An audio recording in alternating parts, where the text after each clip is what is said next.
Hi guys, Hello, I'm Megha I'm Anurag. and this is Poems with Friends. I think this is Episode 14. episode 14. Yes. 14 Hmm. is my birthday, so this is episode 14.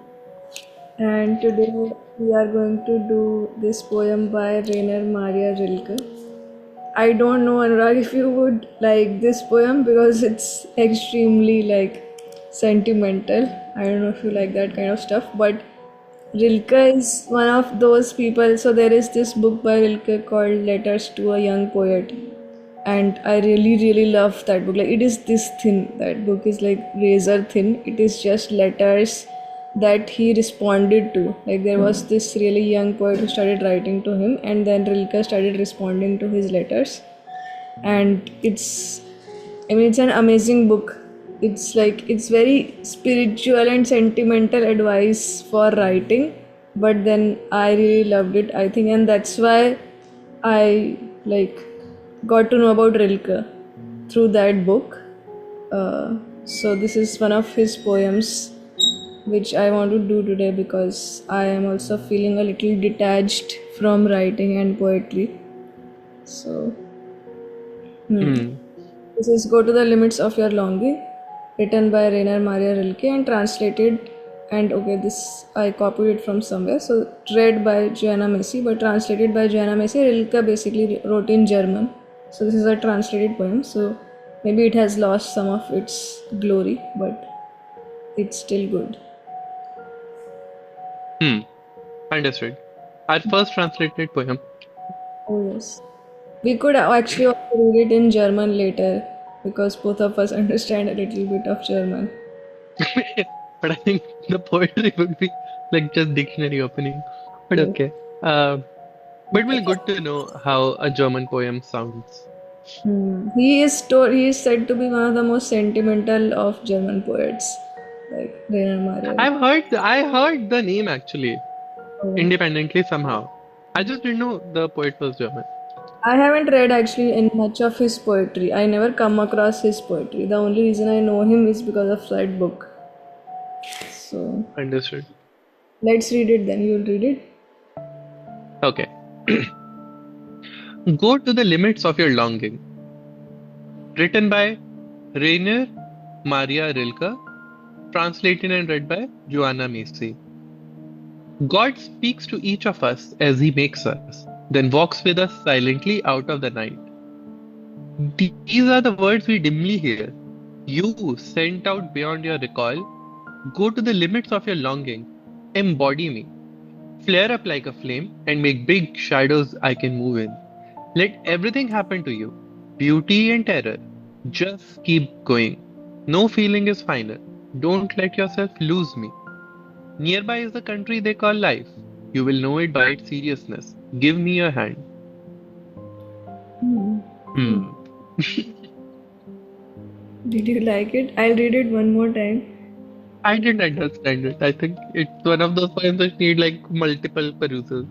But I'll read it once again then. Go to the hmm. limit of your longing. God speaks to each of us as He makes us, then walks with us silently out of the night. These are the words we dimly hear. You, sent out beyond your recall, go to the limits of your longing. Embody me. Flare up like a flame and make big shadows I can move in. Let everything happen to you, beauty and terror. Just keep going. No feeling is final. Don't let yourself lose me. Nearby is the country they call life. You will know it by its seriousness. Give me your hand. Nice. Okay, what are the first feelings that, if any, that you have to share? I mean, the first feeling actually is not about the content, but about how it's written. At least towards the last of it, like I think I dimly have forgotten what we have talked about, but I think this also has a manifesto like feeling to it. Like it is asking us to do a lot of things, and the way it is written, it makes you want to do it.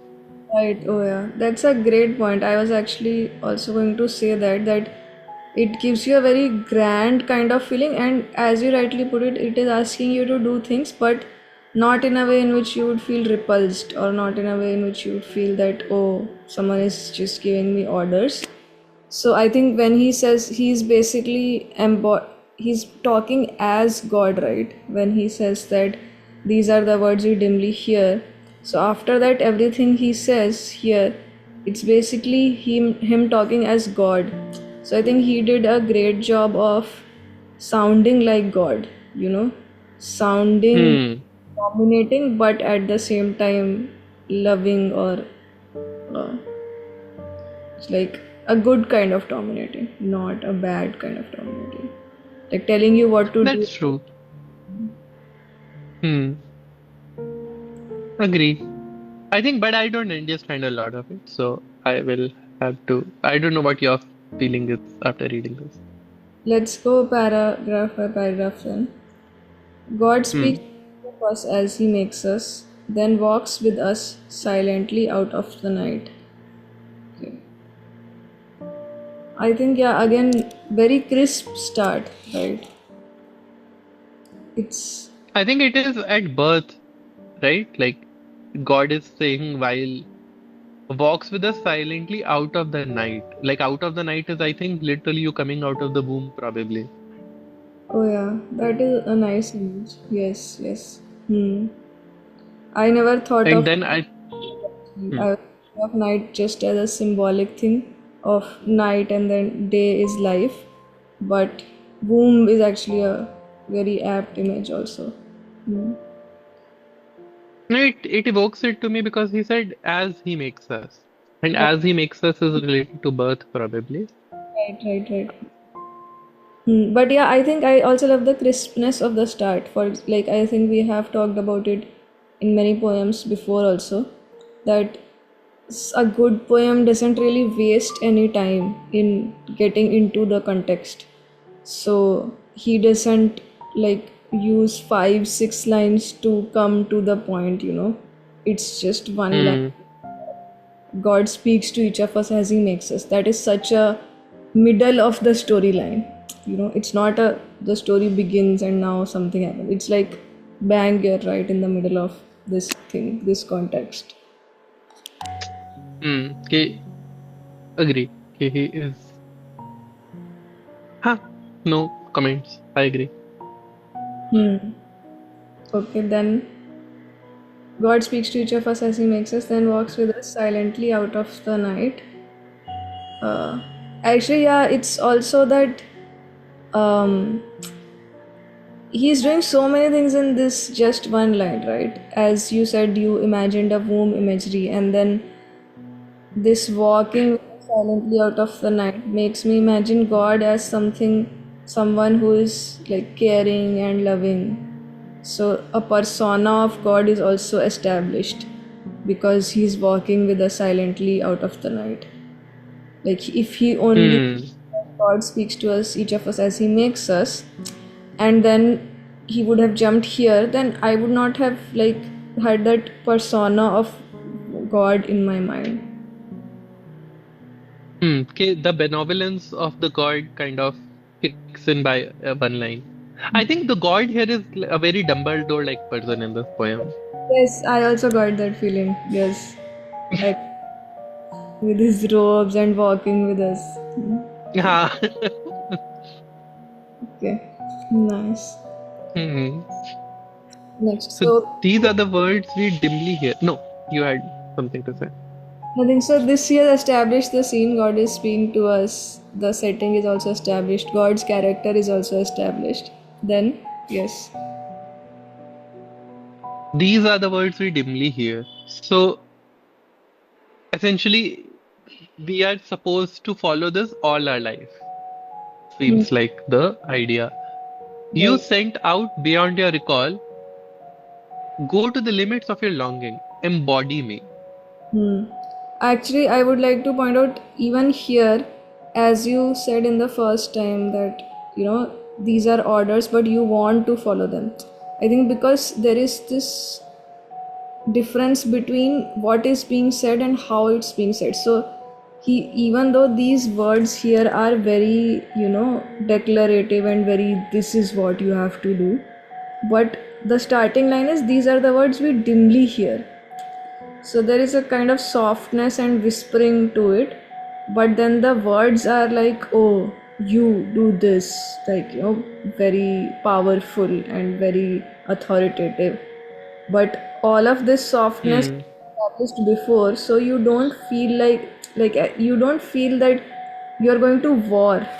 Like, you don't feel a feeling of you're going to war. You still feel a feeling of love, because all of this softness was already established before. If this softness was not established before, and you read these words without all of these three lines of context, then they almost seem like more aggressive and more warlike.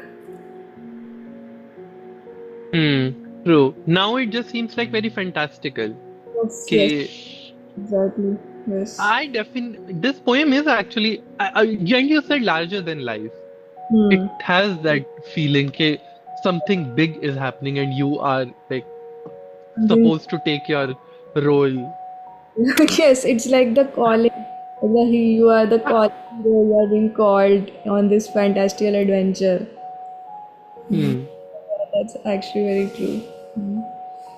Okay, you sent out beyond your recall. Go to the limits of your longing. Embody me. Hmm. I think this is actually my favorite line, and I think this is also why I love this poem. It's also the title, of course, Go to the Limits of Your Longing. But yeah, it's just the emotion of it I really love. I have never heard this. Of course, in a lot of good poems, there are phrases that you have never heard before, because poems do that, they invent phrases. So, this phrase of going to the limit of your longing is, I really love this, because I am also someone who romanticizes extreme emotion, right? In a way. So I just love this instruction of going to the limits of your longing. Like, just longing is a good thing, and just go to the limit of it. I just love the And emotion. it's not just a good thing, it's a godly thing. Like what they are saying is that Mm. rationality, being logical, etc. is fine. Mm. But if you are fully experiencing, Right. like, Right. and really feeling, Mm. then you are doing what God made you to do, is essentially what this is saying, which is so, such a positive spin on it. Okay, you are not dramatic now. Yeah. That is so validating for dramatic people. That, oh yes, this is it.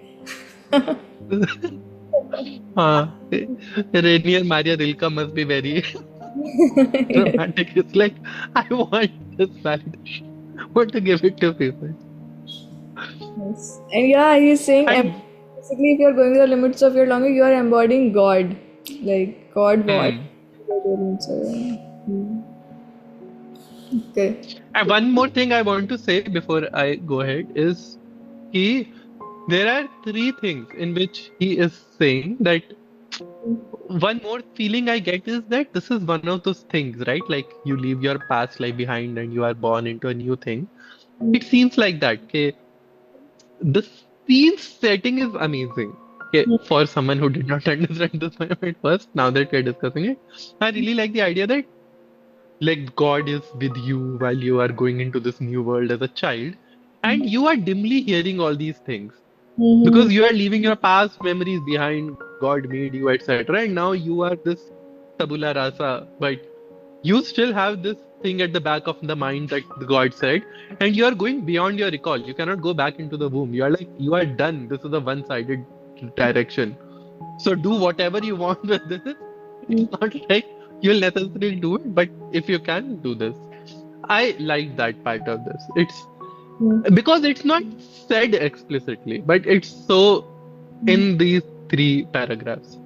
Yeah, yeah. No, I understand what you're saying, in a sense that it is not, he's not saying it in a sense of, how people give directives or dictums, that, oh, these are the dictums that you must live your life by. it is a very fantastical thing that, oh, you are sent beyond your recall, some voices are coming behind you, the songs of the god, maybe you'll hear it, maybe you'll not hear it, nothing can be done, you are sent now, you will of course do whatever you want to do, but some Hmm. mystical thing is echoing beyond behind you, something like that. So it's great because then it doesn't make you feel trapped by it.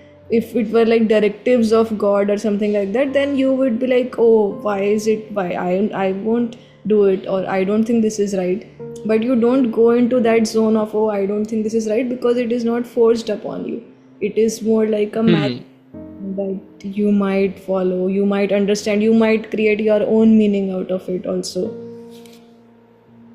Hmm. Agree. Right. Okay. Next. Do you want to read it? Flare up like a flame and make big shadows I can move in. This also, I love the imagery of this actually. You sent out Hmm. all, go to the limits of your longing, embody me, flare up like a flame and make big shadows I can move in.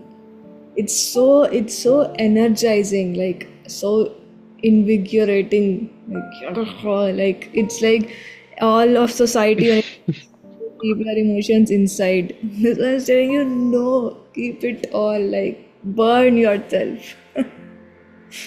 This actually agree that like the always it's like this is me, this is me, this is me, and actually the imagery is just so weird, right? Like I cannot shake off this feeling of that I am reading a story Yes, because it's like the bigger shadow you are and someone is moving in the shadows, but in the moving in the shadow is a shady person, but yes, the god is moving in the shadows. It's yes. just so contrasting It's, to yeah, everything. it's not very nice also, God is seen as some angel. God is moving in the shadows, right? What is happening? It's like a very it's mystery feeling to it. Mystery and magic and fantasy. Yeah. I think that's why it feels so grand, because it feels like one of those fantasy games, like you're in a hero adventure and you are the hero and these things are happening. But I think we have actually stumbled.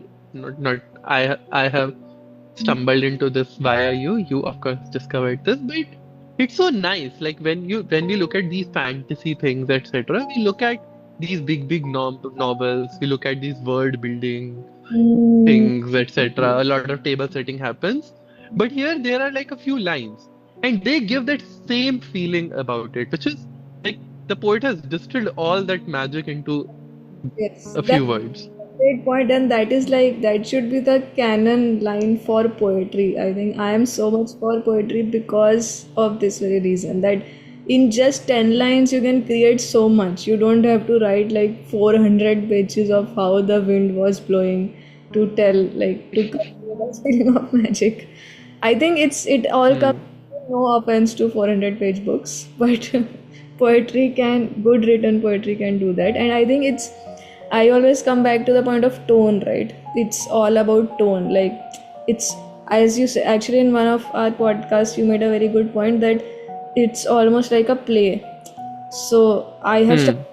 poetry in more of that way right now. So, for example, if you look at it as a play, so there is very minimal scene setting, like as much as you can do in 2 lines, character setting in 2 lines, and then when the character speaks, through his words, through his dialogue, is where you feel the magic or where you feel the actual scene.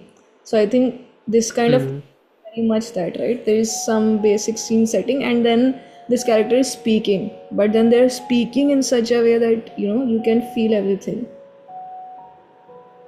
That's why so many non-character plays or like basic set no set plays work, because of the character itself and how they speak. Hmm. Okay, how they speak itself sets that tone and mood. Right. Hmm. Mhm. Hmm. Okay. Flare up like a flame and make big shadows I can move in. This is also this all of these lines are so thought out, man. Let everything happen to you, beauty and terror. Just keep going. No feeling is final. Don't let yourself lose me. It's so amazing. I want to focus on this paragraph. How metered it is. That's what gives it that sense of okay, do this, do this, do this, do this. Because there is a let everything happen to you. Beauty and terror. Just keep going. No feeling is final. Don't let yourself lose me.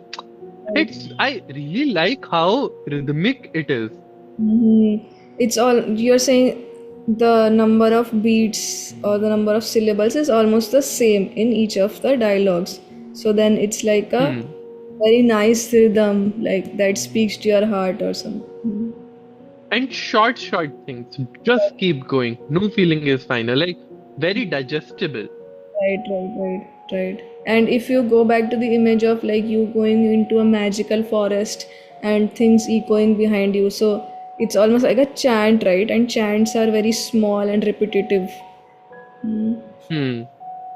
Nice. This is my favorite line. Sorry, I changed it. Let everything happen to you, beauty and terror. Change it. Whatever comes next is my favorite. My favorite too. And just keep going. And yeah, I think the thing is that whenever I also try to write such poetry in which there is some philosophical thing that I have discovered for myself, and then I want to say it, get stuck into this thing of I don't want to say things that sound very self-help book like, or those have been said 100 times, like just keep going, no feeling is final. If you take these lines by themselves, they might sound more like a self help book or something that has been said 100 times. But I think this one beautiful line is something that takes them and transforms them. Like this one beautiful line, which is said in a way that you never heard before, is something that lifts these very normal lines up. That's true. Okay, look, people usually say beauty and sadness, but beauty and terror, like terror is there. Yes, and let everything happen to you. Like beauty is like everything happen to you, love and violence, like love and violence, something that happens to you. How does beauty happen to you? Like beauty. Hmm. Beauty, हाँ सही बात है. How can beauty happen to you? So I think yeah, this is my takeaways. Why just surprise people with like unexpected use of words. I think it basically makes your brain go for 1 second, right? Like, oh, what happened right there, and then you're like, oh wow. Hmm. And then, I think how the poem works, just keep going, no feeling is final. See, like I am very ready to embrace it. I think Right. this is the I'll say go to the limits of your longing is not what the poet wanted to say. The poet maybe essentially just wanted to say, "कि just keep going, no feeling is final, don't tell it."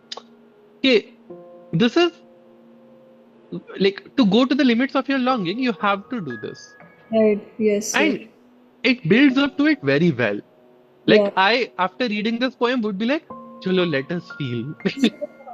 Let- Yeah, no, yeah, that's a great point that the building up to these lines is great. That's why when I reach here, I'm ready to embrace this. If some poem were to start with these lines that, just live your life, no feeling is final, I would be like, what is this self-help nonsense? Exactly. I would also be like, because these are very simple lines. It's Like the poet is not trying to mince any word. The poet is like, I want to tell you this. Do this. right. No, I think that's the trick of the trade then. Like make a really beautiful, fantastical image and then say a very simple truth. And then people will take. I think that's what happens in popular cinema also, right? Like a lot of popular cinema, Harry Potter, Lord of the Rings, when some very basic things are said, friendship in Harry Potter, friendship is something, or love and something. You don't Love is the most powerful magic in the world, Harry. Yes. You don't feel cringe because it has been built up so much that you actually are like, yes, love is it. So that Okay, true. build up is everything. Hmm. Okay, here I think that is what. Okay, because you do not want to leave God, like you want the God to be around you. So you have like, of course, seems like, of course. Of course, yeah. You want to be in this weird magical story now, which is there. Nice. Okay, next is. Oh, this is also very nice. Nearby is the country they call life. You will know it by its seriousness. Give me your hand. Hmm. This I really liked. I don't know if my interpretation of it is right or not, but I mean, Was it your favorite line? I was thinking, but no, I think I'll stick with beauty and terror. I love the fact that how he said that life can be seen by its seriousness. I think it's a kind of like a mock comment on life that in life people actually become too serious about things and too rational and too correct. So, what did you think about this line? I really like it. I also like the mockingness of this. Okay? Nearby is the country that they call life. Nearby is not the country that is life. No, they call it life. Yes. Right, Like right. now there is now an unnamed antagonist, which is the people, the society. Oh yeah, that they call life, right? You Hmm. will Okay, right, they will stop you from feeling. The poet is very particular about okay, what will stop you from feeling. right, right, right. Yeah, that's amazing. And how nicely in the same flow, like, I also love that God doesn't change his way of speaking. So he's been speaking in this very know-it-all, somber and declarative tone. It's not that he suddenly becomes angry or even judgmental. Like he could become judgmental about these people who have, like, not understood the meaning of life. But he doesn't do that. He just states it as a truth that nearby secondary they call Hmm. by it. See, this is what it is. Like it's not he's getting angry or he's getting frustrated by it. Just one thing I want to point out that as you said, means is waste no time. Here also the poet wastes no time. The poet immediately changes Hmm. their messaging. Like it's related, but they are telling about oh do this, life is so whatever, whatever. And suddenly the mockingness comes in to contrast, right? Like yeah, the seriousness, whatever. And they change the tone altogether. Like as in they don't change the tone per se, but the message.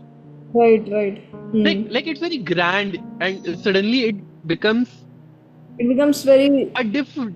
yeah, Okay, they didn't say कि oh okay. For example, in between the lines, there is a way to say कि but you may not possibly be like this because there is a nearby country called life. They completely omitted that sentence. yeah. No, that's absolutely right. Yeah, he didn't waste any time again here. He just wanted to say one truth and he said it. It's not that he's going on, Hmm. oh, these people will do this, they will stop you and etc. That is all unnecessary because there is no time. This poem is so short, you can actually feel that there is no time now. You have to go beyond the wall kind of thing. So, and like just blabber around for 20 minutes. Hmm. Nice. Hmm. You will know it by its seriousness. Give me your hand. And then that Just give me a minute. I think someone is at the door. I think. last line is, of course, very nicely closes up. Give me your hand. That whole image of the dark forest and God and the magicalness and you going beyond the wall is nicely summed up. Hmm. Hmm. I actually didn't like the last sentence. Oh, you didn't like it. You would have I preferred. just don't because I'll tell you. Till now, I can actually visualize everything. Hmm. I just don't understand. This doesn't fit in the visualization. I thought the God was. It's very silly, but I thought God was beside me Oh no, yeah. I think you are. and telling me things, and suddenly the God is outside me and saying, "Oh, give me your hand." Maybe he just, yeah, actually, I also agree a little bit because I was also imagining it somewhat as that I have been sent already beyond this dark tunnel, and some voices are echoing behind me, or God is walking with me silently out of the night. But I think I can imagine it like in a fantasy movie kind of setting that we are walking together, me and God, in this dark forest kind of thing. And then God takes like one step ahead in the end because it's like light at the end of the tunnel and I am not prepared. So then God takes one step ahead and then he says, "Give me your hand." Oh, I can get behind that theory. So give me your hand is essentially encouraging. Give me your hand, like come on. And okay, the whole point is that I think us to do not need any encouragement to show emotion, but it's possible people may be okay, Yes, discouraged to show emotion, so they may need that encouragement, yes. which I And never read into this poem. Hmm. actually, it's great because all of these things that we have imagined that God is working with us, He has actually given us line of imagination, works with us silently out of the night. All of this, that it is a tunnel kind of thing, then the tunnel has ended, then God is one step ahead, then there is a light at the end of tunnel, God is saying, all of this we have done by ourselves. I think because it's dialogue is so powerful and so clear that we can imagine all of this. Hmm. Hmm. I really like it. This is one of the rare God poems that I can get behind. Right, right. Me too. I actually also, yeah, don't very much like very, spiritual and all of these poems, but I like this one. I also like this one because he didn't name it like that. He didn't name it life or God's message or something like that. He said, go to the limits of your longing. So I actually love that too.